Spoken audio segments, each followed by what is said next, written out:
Hi folks, today we're going to be talking about the Powerflex bush inserts at the rear of the F20 chassis and the M140, etc.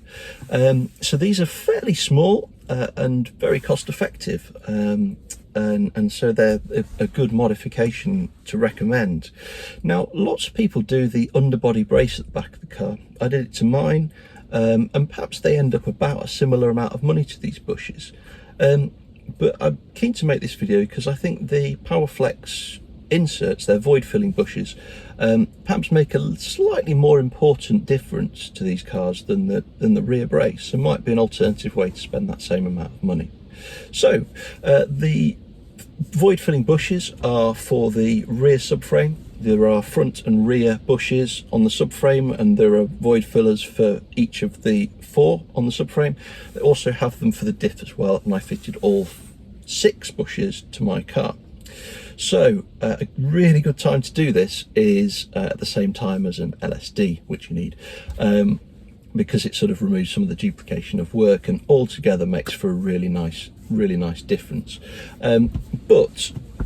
Regardless, I would say even if you're not going to do the LSD, it's a really nice modification for the car, and quite nice for these cars. It doesn't cost that much money. So what does it do? So as standard, these cars are very heavily biased towards comfort and daily drivability, and they're exactly as you'd expect from a car that's kind of designed for driving to work and back, driving to Tesco's and back. And if you see the amount of movement that there is in the mounting of the rear subframe of these cars, I'm going to pop a video in here if I can get one off Dave. It's amazing. You see the amount of movement there is, and instantly you understand why the rear of this car feels as disconnected as it does as standard, and how going over bumps you get a bit wibbly. You get it. You completely get it. And you kind of understand why a rear brace will improve things a little bit, because it just ties things up a little bit at the back. So perhaps the ideal solution, as I did in my car, is the rear brace and the void filling bushes in all locations at the back. But these bushes alone will just reduce that amount of subframe movement relative to the rest of the car, and also help to better locate the diff as well.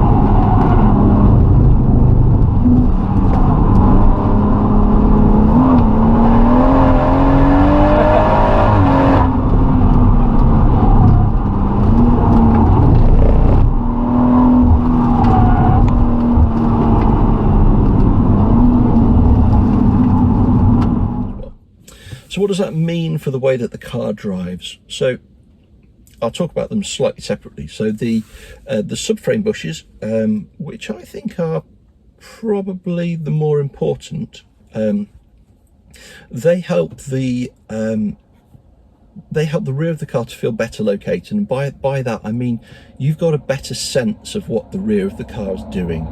You've got more confidence in the rear of the car, and it feels more responsive.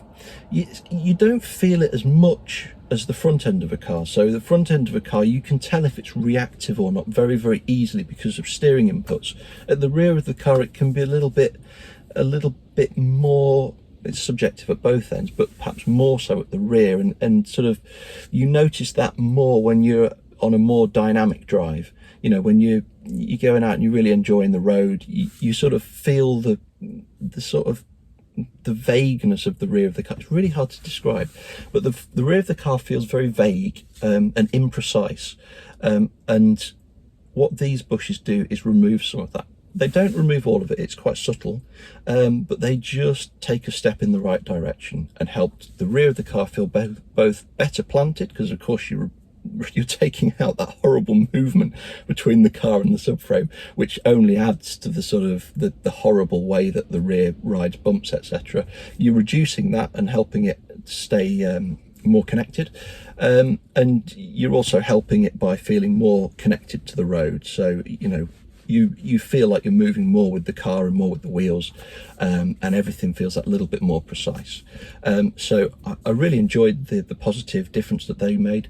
I have heard some people talk about NVH. To be perfectly honest, I didn't notice any NVH added at all with these. Perhaps if you chose the black series rather than the sort of the normal road purple ones that I used, you might notice more of a difference. In particular, if you replaced the whole bush with a polyurethane bush or something, you might notice a bigger difference in NVH. But for me, I didn't notice any difference in NVH, and so they're a really good modification. Anything that you can do that only improves your car is big plus points.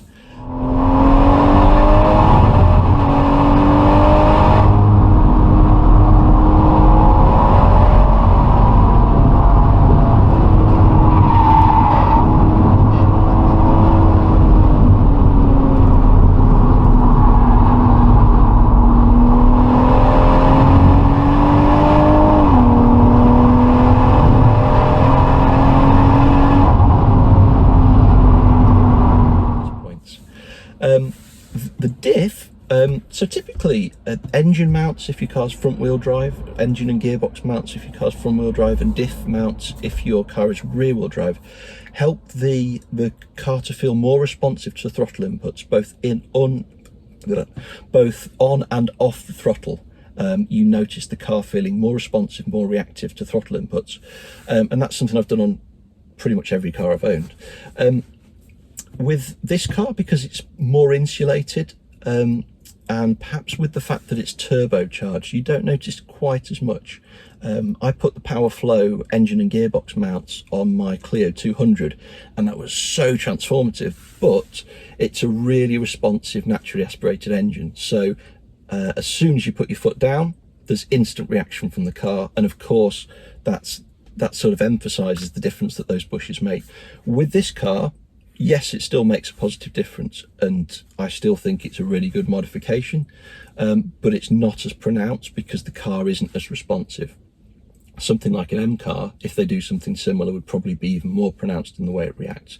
And the more you modify these cars, the more heavily you modify them, the better the overall improvement is. So, oh no, I'm going to use it. I'm going to say synergistic. Oof. That's a horrible word. What a buzzword.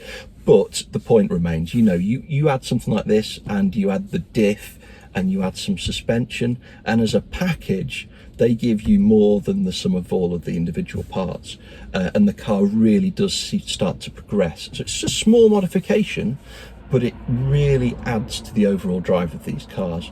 And again, it's quite cheap. How much are they? What, 150 quid or something?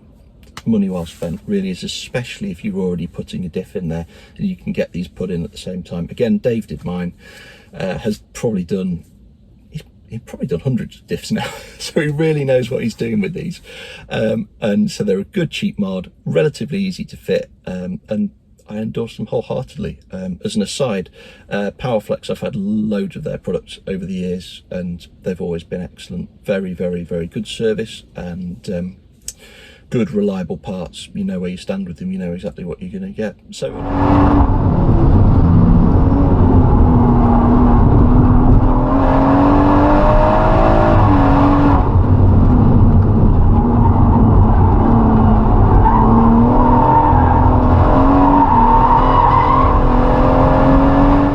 yeah, so another must-have really. If you're doing the Diff, get some of these as well.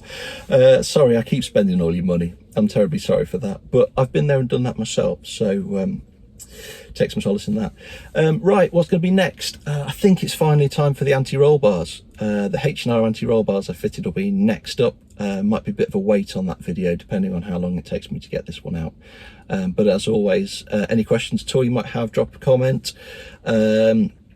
Please like the video if you found it informative and helpful, and please subscribe to the channel. All the best. Bye.